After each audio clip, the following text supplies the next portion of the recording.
Salut tout le monde, bienvenue dans Double Team, nouvel épisode où on va revenir sur la carrière d'un joueur A2. Et aujourd'hui, on a changé de mec sur le siège.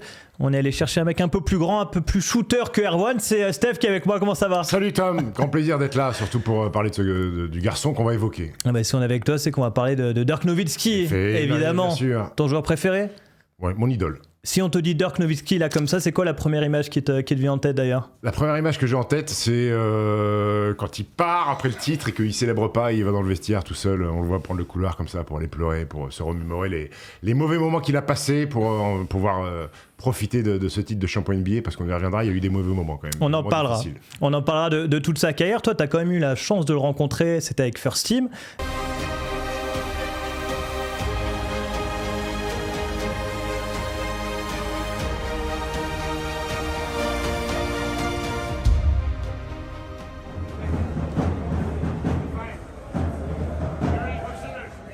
C'est comment le croiser, son idole, mais en plus qui fait le même sport que toi ? C'est merveilleux. C'est merveilleux, en fait, belle expérience. Oui, enfin, après l'expérience, le mec fait qu'elle est bonne ou elle est pas bonne, tu vois. Si ton idole, le mec il te dit salut, il te calcule pas. Lui, mec, il était dans la générosité, il me posait des questions, il était dans l'échange, tu vois. C'était pas juste, c'est qui cette groupie Voilà, il m'a calculé, on a discuté. Moi, je l'avais fait avec Vianney, très mauvaise expérience. Ah ouais ? Ouais, pas très bon gars. Non, c'est pas vrai, je le connais. Je l'ai jamais fait avec Vianney. On embrasse Vianney, évidemment, s'il nous regarde. Hein ? Ton idole, Vianney ? Pas du tout. Pas du tout. Bref, dans cet épisode de Double Team, on va revenir donc sur la carrière de Dirk Nowitzki, de sa draft jusqu'à sa retraite. C'est 21 saisons en carrière. C'est parti, on peut lancer le Double Team sur Dirk Nowitzki. Dirk Nowitzki est donc né le 19 juin 1978 à Würzburg, en Allemagne, j'espère que je le dis bien. Würzburg. Ouais, sa mère, c'est une ancienne basketteuse pro. Son père, c'est un handballeur de haut niveau, je pense que tu es au courant. Il va grandir très rapidement, il mesure 2 mètres déjà quand il est ado.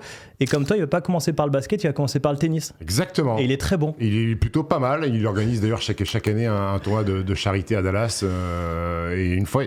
Tu connais Adrien Manarino, le joueur de tennis ? Bien sûr, gaucher. Qui vit aux États-Unis et il sait que je suis fan de Dirk. D'ailleurs, il nous regarde, il découvre le basket avec First Team, donc on avait commencé à échanger sur les réseaux sociaux. Et Manarino, il me dit tiens, j'ai une surprise pour toi. Il m'envoie une vidéo. Il s'entraînait à Dallas et il y avait Dirk qui joue au tennis. Il m'a envoyé la vidéo de Dirk. Alors maintenant, il est un peu rouillé, donc il joue sur 30 cm. Il joue au tennis. Dans le petit cas, mais c'est marrant parce qu'il voulait pas jouer au basket parce que sa mère faisait du basket, sa sœur faisait du basket, donc pour lui, c'était un sport de meuf. Donc il va mettre un peu de temps à y aller. Ouais, et je crois que au tennis, je crois qu'il se fait énormément chambrer parce qu'il est très grand, et je crois qu'au bout d'un moment il en a marre et il va jouer au basket comme ça et finalement il ne ressortira jamais. Oui, il joue au basket à partir de 13 ans et il y a une rencontre qui va changer sa carrière, c'est celle de Holger Gerdschwindner. C'est son coach perso, celui qui le suivra toute sa vie. C'est surtout celui qui va lui apporter tout ce côté technique, parce que quand il rencontre Dirk dans un match pour jeunes, en fait Dirk c'est un grand qui a pas beaucoup de technique. C'est fou de se dire ça quand même maintenant qu'on connaît le personnage, mais à l'époque c'est juste un mec un peu rustre. Ouais, un peu rustre et un peu précurseur aussi, parce que dans ces années-là, t'es grand, t'es cantonné à un jeu, c'est-à-dire près du cercle, et lui, il avait une autre vision pour Nowitzki, c'est-à-dire que d'accord, t'es grand, tu vas faire 2m13, mais je vais te faire travailler autre chose qui vont te permettre d'être une arme fatale, donc du maniement de balle, plein d'exercices très bizarres. Il y a beaucoup de vidéos qui circulent, tourner sur son doigt, arriver pour avoir des tirs en déséquilibre, donc il lui fait travailler beaucoup d'autres choses sur la motricité, qui fait que Dirk deviendra un peu un pionnier de ce poste 4 plus tard. Mais d'ailleurs, il fait encore des camps de basket, lui, et c'est des camps très spéciaux. Et puis, c'est un mec qui est aussi diplômé en physique. Ouais. Et c'est pour ça qu'en fait, il va trouver ce shoot, ce fadeaway, parce qu'il va trouver le meilleur angle pour avoir le plus de chances de marquer un panier. Et donc, il va faire découvrir à Dirk ce fadeaway. Toi, tu t'en es inspiré quand tu étais basketteur ? Énormément. Alors moi, ça m'a coûté des nuits blanches, parce que, moi, on en reparlera tout à l'heure, mais je l'ai découvert très tôt. Et quand il est arrivé à Dallas, j'ai quasiment regardé tous ses matchs la nuit, alors encore plus quand il était en finale NBA. Et moi, tous ses moves, j'ai essayé de les copier et de les reproduire à l'entraînement. Parfois, les mecs me regardaient, ils me disaient, mais qu'est-ce que tu fais, gros ? Je dis, mec, t'inquiète pas, gros, fadeaway sur une jambe en déséquilibre. et c'est devenu un peu ma marque de fabrique. J'ai essayé de le copier à mon humble niveau, mais je me suis beaucoup inspiré des moves de Dirk. Mais en fait, donc, si t'es un bon basketteur et que tu as une carrière, c'est aussi grâce à Holger Gerdschwindner. Clairement. Quelque part. Clairement. Ça a été ton mentor aussi. Il va rester 4 ans derrière à Würzburg en D2. Il va jouer 4 ans là-bas. Il va être fantastique. Il termine MVP de Division 2. comme toi en fait à l'époque. Il va être MVP des deux. MVP de deuxième division. Alors au début, ils n'arrivent pas à monter en première division. Ensuite, il me semble qu'il doit faire son service militaire parce qu'il y a un service militaire obligatoire. Donc ça lui coupe une moitié de saison. Après, il revient, il arrache tout. Il arrive à monter en première division. Il est élu meilleur joueur du pays, je crois, alors que son équipe est en deuxième division. Il est quasiment à 30 points de moyenne. 28,2. Voilà. Toi, t'es à combien quand t'es MVP de Pro B? 17,8, je crois, ou un truc comme ça. Ouais. Ah, il te met 11 points quand même. J'avais moins de tickets shoot. Et son équipe va finalement monter en division 1. Et puis, à quel moment, toi, du coup, t'as entendu parler de Dirk pour la première fois? Écoute, moi, la première fois que je découvre ce mec-là, c'est au Hoop Summit, parce qu'il est sélectionné avec Nike. Nike organise un match entre les meilleurs prospects internationaux et les meilleurs prospects américains. 98, et là, il arrache tout. Je crois qu'il fait plus de 30 pions. 33. Il est monumental. Et là, il tape dans l'œil de tous les scouts NBA et de toutes les franchises en disant, mais attends, mais qu'est-ce que c'est que cet ovni européen déjà à l'époque, en 98, c'est très tôt pour cette ouverture du regard américain sur le basket européen. Il dit, qu'est-ce que c'est ce mec de 2m13 qui tire à 3 points, qui galope comme un arrière, qui prend des tirs en déséquilibre. Et puis en plus, à l'époque, il avait un peu de verticalité, mais à 2m13, mais il mettait des tomards. D'ailleurs, la même année avant, il fait un tournoi avec Charles Barkley et compagnie. Je crois qu'il dunk sur Charles Barkley. Il avait marqué les esprits de Charles Barkley aussi. Mais toi, à ton époque, on parlait donc déjà du Nike Hoop Summit. Ouais. Déjà, clairement. Le premier 195, ouais. Clairement, c'était un rendez-vous qui était, aujourd'hui qui est iconique, mais c'était rare de voir les meilleurs prospects internationaux aller se confronter aux Américains. Surtout, c'était rare de voir un Européen marcher sur la gueule des Américains. Il est exceptionnel, 33 points, 14 rebonds, 3 interceptions. On voit directement toutes ses qualités. On voit aussi que c'est un pas très bon défenseur, et on le remarque déjà à ce moment-là. 33 points, c'est un record pour un non-américain. Il va être battu en 2010 par un Turc qui met 34. Me mettre au cours. Enes Kanter mettra 34. Et donc on arrive déjà en 98, il va se présenter à la draft. On est donc en 98, Dirk se présente à la draft, mais il n'est pas du tout sûr d'être appelé, à tel point qu'il va rester en Allemagne, lui, au moment de la draft. Il ne pense pas être appelé au premier tour. Et il y a quand même tout un stratagème qui se met autour de lui. Est-ce que tu l'as en tête ? Ou est-ce que tu veux que je le redise aujourd'hui ? Le stratagème, je crois que c'est Don Nelson, qui est patron des Mavs. Il monte un deal avec les Bucks, qui ont le 9e choix de la draft. Et donc, il est drafté en 9 par Milwaukee. Et tout de suite transféré à Dallas contre Robert Tractor Trailer, ce gros pivot de 145 Robert kilos. Taylor, ouais.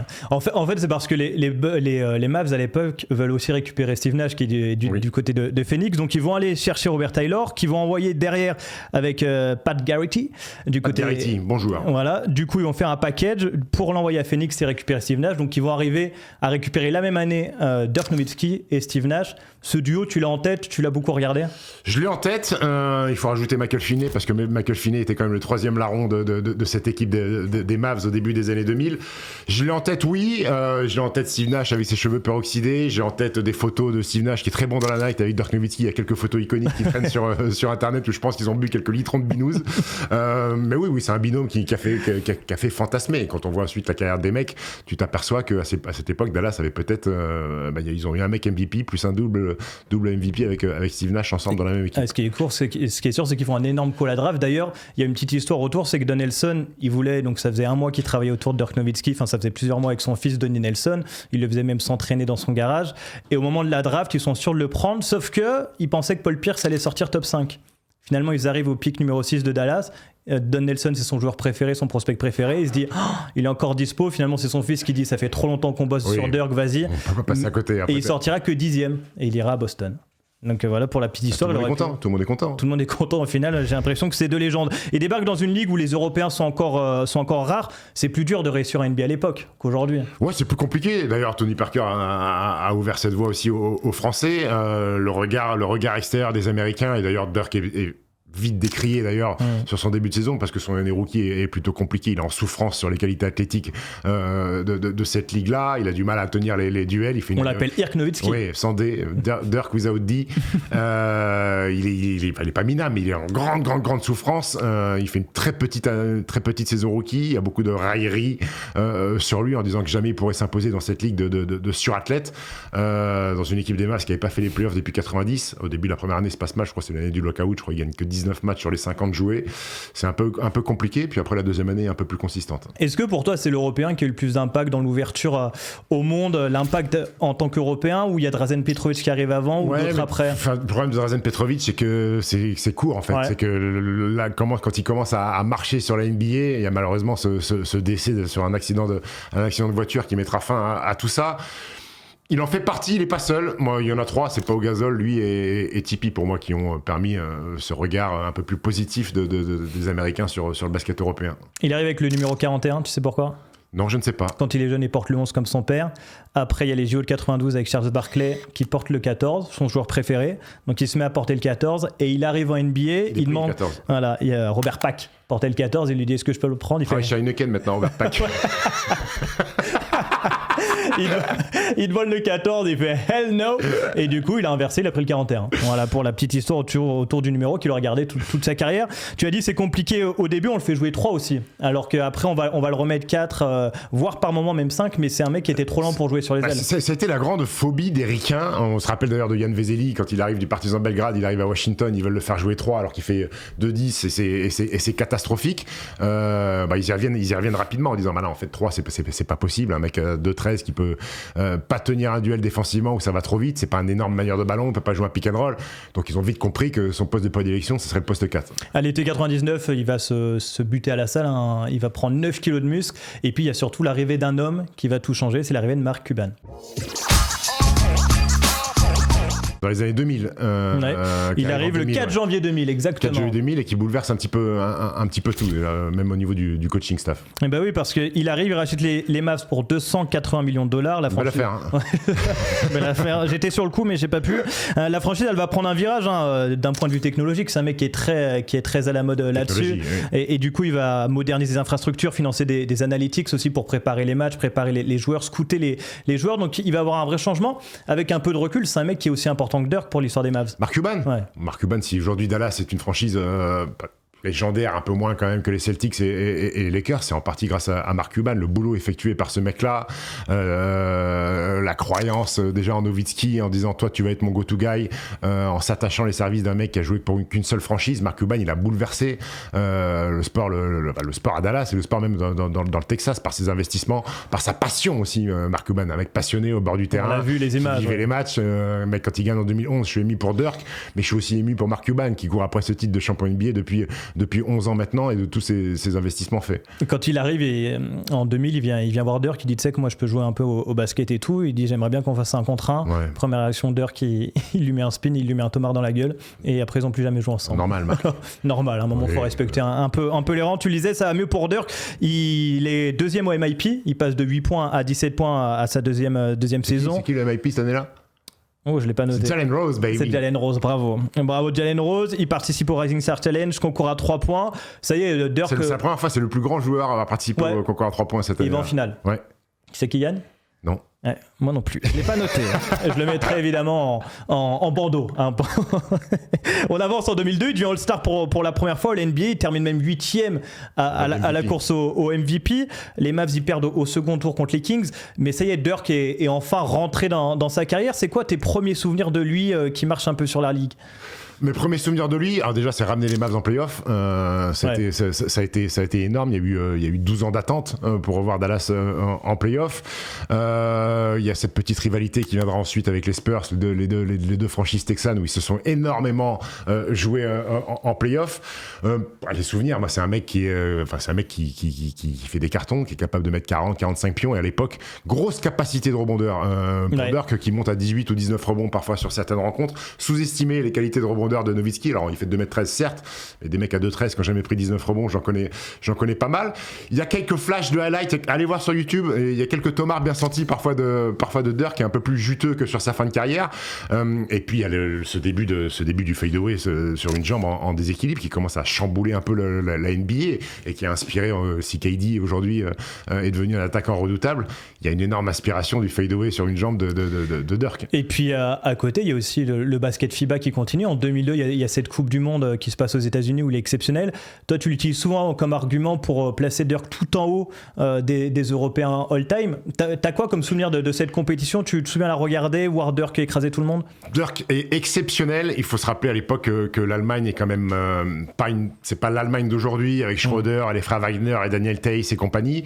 C'est une petite équipe d'Allemagne. Il y a Dirk et les autres. Je vais pas dire que c'est les sous-fifres, mais pas loin. Et quasiment à lui tout seul, il arrive à amener cette équipe-là sur le podium en 2002. Il est en finale de l'Eurobasket, et celui-là, je me rappelle très bien, en 2005, en Serbie, où il est MVP de la compète aussi. Il a plus de 20 points et a plus de 10 rebonds. Et il y a cette image iconique. En finale, il perd contre les Grecs, où ils sont dominés parce que les Grecs sont monstrueux. Et il sort à 2-3 minutes de la fin, le match est fini. Standing ovation dans la salle en Serbie à Belgrade. Les mecs sont tous debout pour applaudir la compétition de Dirk, tant il avait été énorme, monumental. Il fait des matchs contre l'Espagne pour se qualifier en finale où il met 10 points dans le 4e quart-temps.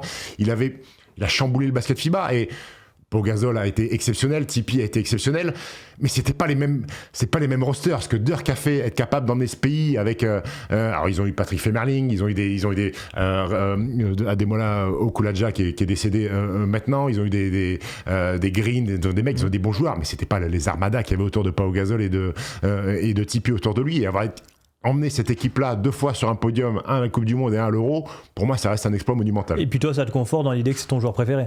Bon, clairement. À ce moment-là, tu l'avais scouté avant les autres. C'est mon dieu.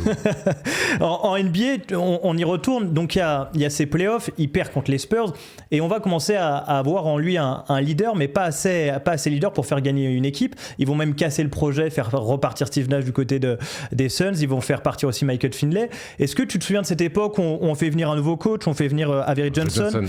Est-ce que tu te souviens de cette période où même son jeu va changer? Avery Johnson va le faire beaucoup plus driver au cercle, tout ça, tu te souviens? Je m'en souviens un petit peu.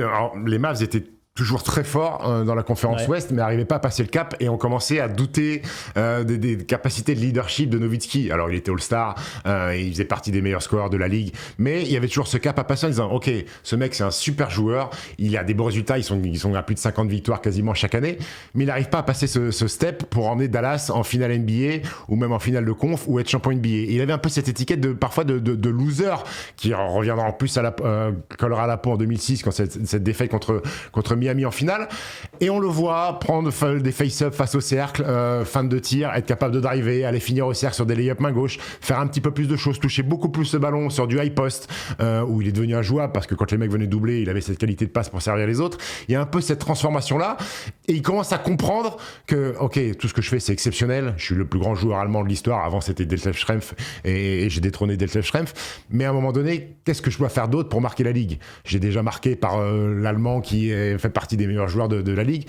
mais à un moment donné, cette franchise-là, si elle veut m'appartenir, il faut que je sois capable de les emmener au sacre suprême. Et ce qui est fou, c'est qu'en 2005, donc quand on lui demande de devenir leader, il va progresser, mais ils vont sortir contre les Suns de Steve Nash cette saison-là, qui est en plus MVP, et à ce moment-là, il y a tout ce truc de dire, est-ce qu'on a gardé le bon? Alors, les doutes vont finalement vite se dissiper, mais quand tu vois que Steve Nash arrive à devenir MVP et va en finale de conf, il y a quand même des doutes qui s'installent. Ouais, mais Steve Nash gagne pas non plus. Non, l'histoire retiendra qu'il gagnera pas au final.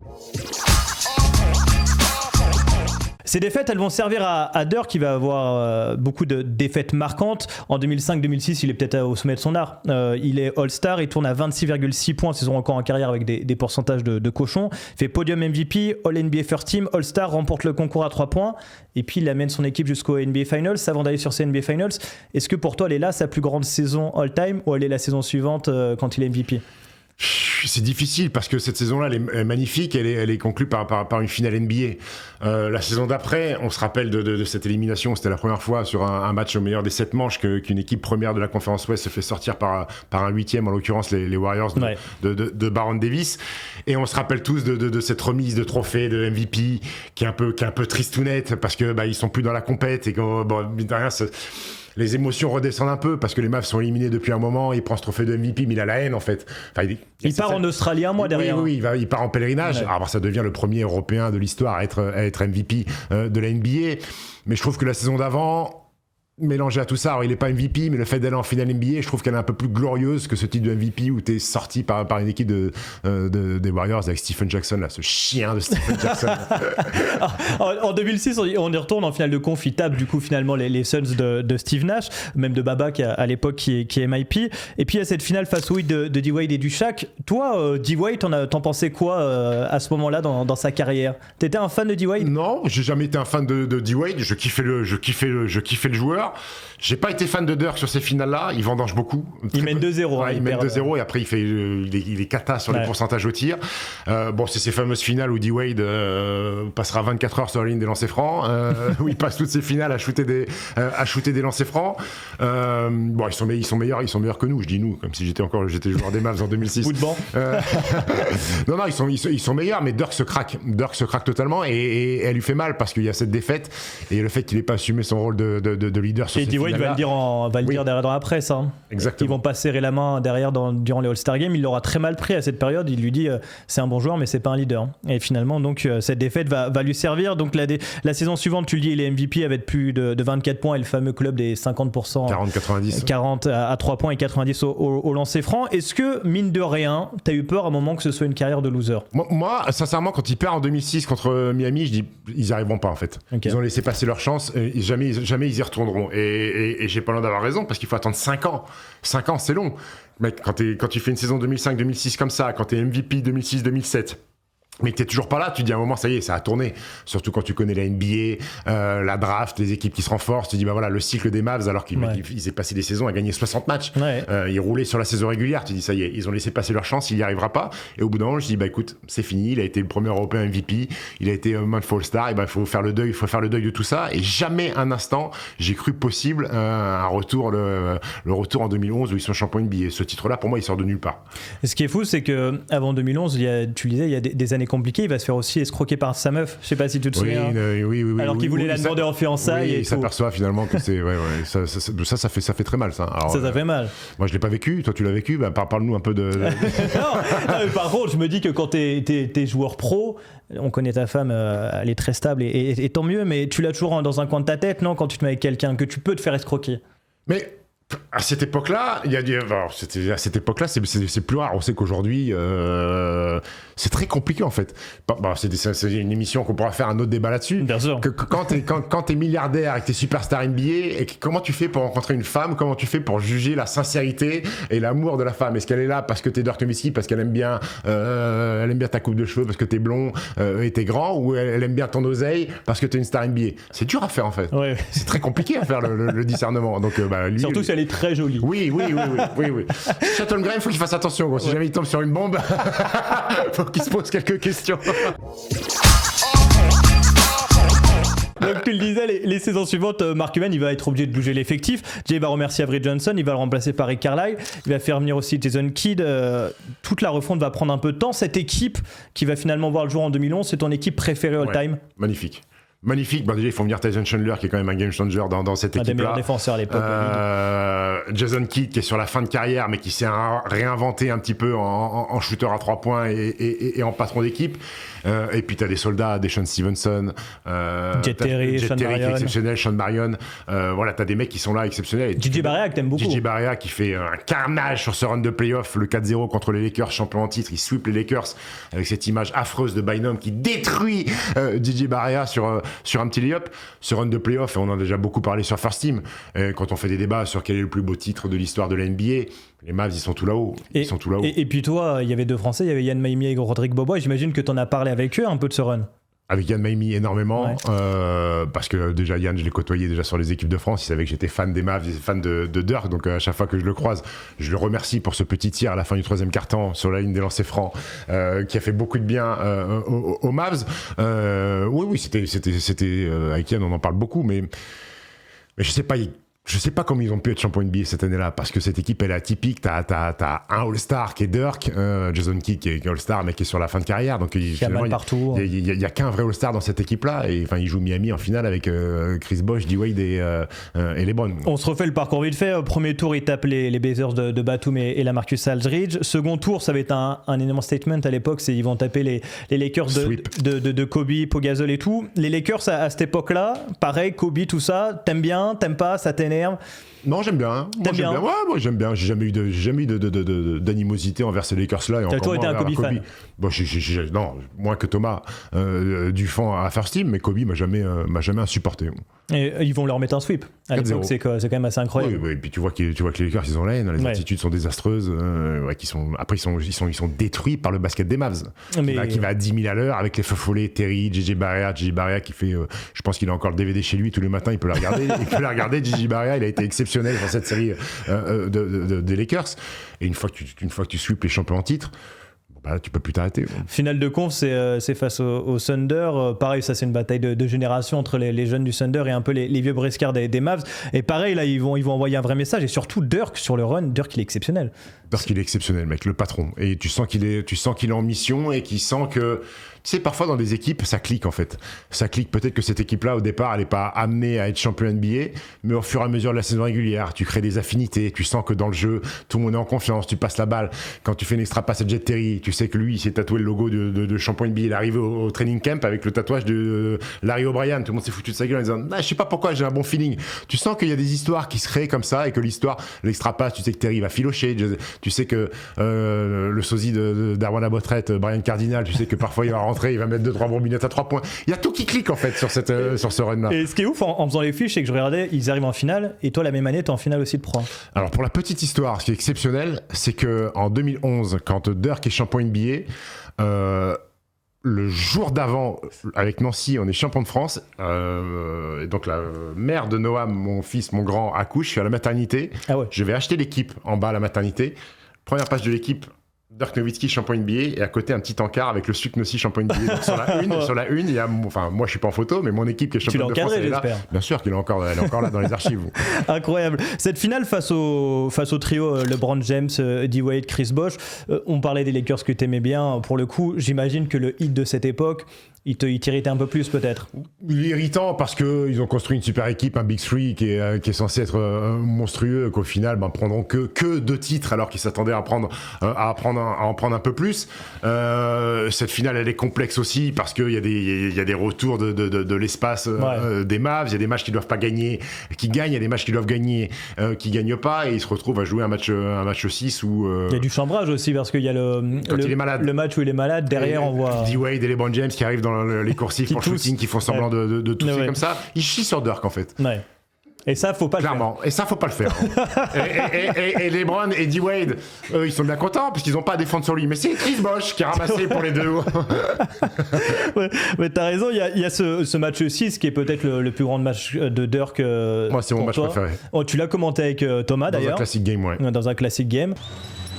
Et la petite passe. Et voilà. Et on se retrouve dans la même situation. Quart de terrain, tir compliqué certes, mais c'est dedans. Je le connais par cœur, mon grand. Voilà. T'as déjà plus de match 250 fois. Raconte-nous un peu ce match. Il est à jamais ton match préféré? C'est mon match préféré. Alors c'est pas le match où il a les plus gros chiffres statistiques. C'est mon match préféré parce qu'il fait une première mi-temps cata. 1 sur 10 au shoot. Il fait une première mi-temps dramatique. C'est Jet Terry qui est là pour tenir tout ça. Et en deuxième mi-temps, il dit mec, c'est ma deuxième chance 5 ans après et je suis en train de la laisser filer. Je fais une première mi-temps de merde. Ouais. Et la capacité de réaction sur la deuxième mi-temps de Nowitzki en disant allez mec, maintenant vous m'avez porté sur la première mi-temps, maintenant c'est à mon tour. Et là il fait un chantier sur la deuxième mi-temps et il conclut le match. 18 points en deuxième. Il conclut le match, il fait un lay-up sur Chris Bosh et puis il y a ce tir à 0 degré où il fait une pump fake. Chris Bosh mord pas à la feinte, il va au contact, il le pousse un peu avec le ballon et il remet son tir comme ça sur une jambe où il plie le match. Là je dis mec, j'étais devant mon canapé, il m'a mis les larmes. C'est la plus belle histoire qui ait jamais racontée la NBA, ce titre. À mon sens, oui. Ouais, à ton sens, oui. Okay. Surtout l'adversité, mec. C'est LeBron, D-Wade, Chris Bosh, le Big Three qui était censé ravager la ligue et tu les tapes, en fait. Ce qui est ouf, c'est qu'il joue encore 8 ans derrière ce titre. Parfois, on oublie que ça a été aussi long. On se souvient presque pas que la série d'après, la saison d'après, ils se font sweeper, ou en tout cas, ils sortent au premier tour face au KC, qui rend en finale derrière. Il va être lui derrière le premier joueur non américain à dépasser les 30 000 points. Il y a ses 40 points en playoff contre Portland en 2016, alors qu'il a déjà 38 ans. Il y a ce record de longévité avec 21 saisons jouées dans une même franchise. Il prend le record à Kobe. Toi, tu gardes quoi de souvenirs de ces 8 dernières saisons? Bon, il a été monumental sur quelques saisons individuellement. Il a été monumental après 2011. La fin est pas terrible parce qu'il est cuit, en fait. Il est cuit, il peut plus avancer. Il me fait même parfois mal au cœur sur ces dernières années, sur les traversées terrain. Je vois qu'il est en souffrance. Il y a ce truc de charité, on l'invite au All-Star Game pour service rendu à la nation. Après, ce qu'a fait Dirk avec les Mavs, faire 21 saisons dans une même franchise, je trouve ça exceptionnel. Les sacrifices qu'il a été capable de faire aussi, des sacrifices financiers. Alors, les gens vont dire sacrifices financiers, frère, gros, il s'est assis sur 10 ou 15 millions. D'accord, mais il n'est pas obligé de les faire. Il y a des mecs qui l'ont jamais fait. Parfois, il a refusé des contrats max pour justement que son équipe soit plus solide et continue à être prétendant éventuellement pour aller au bout en finale NBA. Il y a le passage de flambeau avec Luka aussi. Le passage de flambeau avec Luka Doncic, et tu verras qu'ils finalement, ils ont créé quelque chose de très fort. Parce que quand Luka est tradé aux Lakers, Dirk est un peu fâché contre sa franchise de cœur et contre les Mavs. D'ailleurs, il est même aux Lakers en courtside pour voir Luka jouer ses premiers matchs avec les Lakers. On le voit même à l'Eurobasket, il est avec la Slovénie, quand il y a des mecs qui chantent Luka Doncic, quand il dit Luka is overrated, lui il chante pour faire rigoler Luka. Tu sens qu'il y a quelque chose entre les deux, entre le Slovène et l'Allemand. Donc voilà, et puis quand il y a les Mavs, il y a Dirk qui va avec. Il est aujourd'hui le 6e marqueur all-time en NBA. Il a plus de 31 000 points, MVP des finales, 14 fois All-Star, 4 fois All-NBA First Team. Est-ce que pour toi, c'est toujours le plus grand Européen de l'histoire? On sait qu'il y a Jokic qui commence à venir toquer à la porte, on sait qu'il y a Giannis, on sait qu'il y a beaucoup de gens Pau Gasol. Pour toi, Dirk est toujours intouchable? Pour moi, ouais, dans mon cœur déjà, à jamais intouchable. Il y a ce côté, alors Jokic est en train de le faire aussi un petit peu, il y a ce côté, j'ai révolutionné le basket, j'ai révolutionné mon poste de jeu. Jokic, à sa façon, révolutionne aussi le poste 5 qui est quasiment un meneur de jeu par sa qualité de passe. Giannis, pour moi, n'a pas révolutionné le basket. Dirk quand t'inspires des mecs comme Kevin Durant, ça veut dire que t'es un très grand. Quand tu révolutionnes ce poste 4, d'aller au large, de tirer à 3 points, de mettre la balle au sol, d'avoir ce tir dans le périmètre là, réinventer un poste, ça marque l'histoire de la ligue. Il y a des gens qui l'ont fait réinventer. Pour nous Français, Tony Parker a ce flotteur, à jamais dans l'histoire de Tony Parker, mais Nowitzki a réinventé ce poste 4. Aujourd'hui, tu as des Victor Wembanyama et ses 2,24 tirés à 3 points.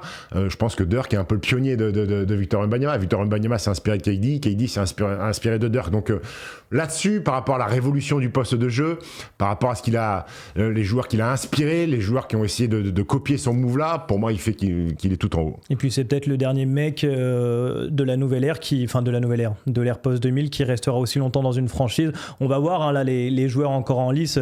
Typiquement, Jokic n'a jamais bougé. Non. Mais un mec qui reste 21 ans et qui marque autant une franchise, il est aujourd'hui meilleur scoreur, meilleur rebondeur, plus grand nombre de matchs joués, mais plus de 1500. Il a gagné 255 millions de dollars aussi, je te le donne comme ça en carrière. Il a joué avec 5 Français dans sa carrière. Tu les as, les 5? Je les ai joués avec à Dallas alors. Oui. Rodrigue Beaubois. Ouais. Yann Maimi. Ouais. Alexis Ajassa. Bien sûr, 10 matchs il avait joué. Qui est passé à Dallas comme français? T'en as parlé dans la tier list des... Ouais, effectivement. Dans les légendes des basketteurs français. Je suis une pipe ou quoi? Nando n'est pas passé à Dallas. Tipeee n'est pas passé à Dallas. Nico Batum n'est pas passé à Dallas. Non. Antoine Rigaudot, exact. Antoine Rigaudot. Je préférais mettre ça de côté. Et il y avait aussi... de Dallas. Non, ne me dis pas, donne-moi un indice. Je crois qu'il est drafté en 97, mais je dis peut-être une bêtise. Tariq Abdelouad. Ouais, Tariq Abdelouad, l'année de ma naissance. Voilà les 5 avec qui il a joué. Il fait quand même partie, et ça aussi il faut le dire, Dirk, des rares joueurs qui n'ont aucun hater. T'as déjà rencontré quelqu'un qui n'aime pas Dirk Nowitzki? Non. Mais c'est quand même rare dans le sport. Ouais, c'est rare. Alors, c'est aussi parce que sur le terrain, attitude parfaite. Ouais. Attitude exceptionnelle, jamais un mot plus haut que l'autre, jamais de mauvais coups. Et parce qu'en dehors, je pense que c'est un gentleman. Moi, le peu de fois où je l'ai côtoyé, je l'ai compris. Et que ça va faire partie de la classe, en fait, Dirk Nowitzki, la classe. Jamais de punchline, jamais d'attaque frontale dans des déclats de conférences d'après-match ou autre dans les médias ou autre interview. Pas un mot plus haut que l'autre. Respectueux de tout le monde, respectueux de la nouvelle génération, respectueux de l'ancienne génération qu'il a croisé aussi. Je vois pas comment tu peux être un hater de Nowitzki. De toute façon, toi, tu kiffes Dirk et Roger aussi dans le tennis. T'aimes Il y a des haters quand même de Roger Federer. Un peu plus, oui. Les Serbes surtout. Ouais. Un peu plus. Comme d'habitude, on se finit par c'est quoi pour toi son meilleur match? Bon, j'en ai parlé tout à l'heure. C'est le match 6. C'est le match 6 en 2011 et c'est le deuxième mi-temps. Après, il met 50 pions en play-off contre Phoenix aussi, mais c'est pas la même chose. Ils perdent d'ailleurs cette série-là. Moi, je suis obligé de garder cette deuxième mi-temps contre Miami en 2011. Ton pire souvenir dans sa carrière? Pire souvenir T'avais parlé des finales perdues, ça peut être ça. Hein. Ouais, 2006. 2006, oui, ça doit être ça. Tu l'associes à... 2007, c'est vrai. Ouais, Premier tour contre les Warriors, ça fait mal au Chico. Tu l'associes à quel joueur en premier?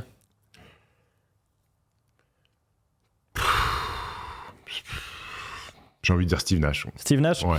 À quel coach? Rick Carlisle. Rick Carlisle, plus évident. Bon, la franchise, je vais éviter cette question. Et puis, il laissera quoi comme trace dans l'histoire, ce mec? Il laissera quoi comme trace? Ouais. On a vu récemment là, le classement de Bleacher Report, ils le mettent top 20 all-time. Au-delà de ça... Il restera comme déjà le deuxième meilleur poste 4 de l'histoire de la Ligue, derrière Tim Duncan. Même si jamais on en discute avec moi, j'ai quelques arguments à faire valoir pour qu'il soit devant Tim Duncan, mais c'est difficile de se battre contre Tim Duncan. Non, je te dis, un pionnier sur ce poste qui a réinventé le jeu, qui a un signature move. Et il marquera parce c'est peut-être ça sa trace, hein, c'est son fadeaway et puis peut-être le plus beau titre de l'histoire de la NBA par son histoire et par le casting support qu'il avait avec lui. Merci Steph. Merci beaucoup. C'était cool. On a fait le tour de sa carrière. Toujours content de parler de Dirk. Je peux en parler des heures et des heures. On continuera à en parler s'il reprend sa carrière. Pas du tout. Allez, on a fait le tour de ce double team sur Dirk Nowitzki. N'hésitez pas à aller voir les autres. On en a tourné plusieurs et ça continuera tout l'été et même après. Merci Steph et puis à bientôt sur la chaîne First Team. Ciao tout le monde.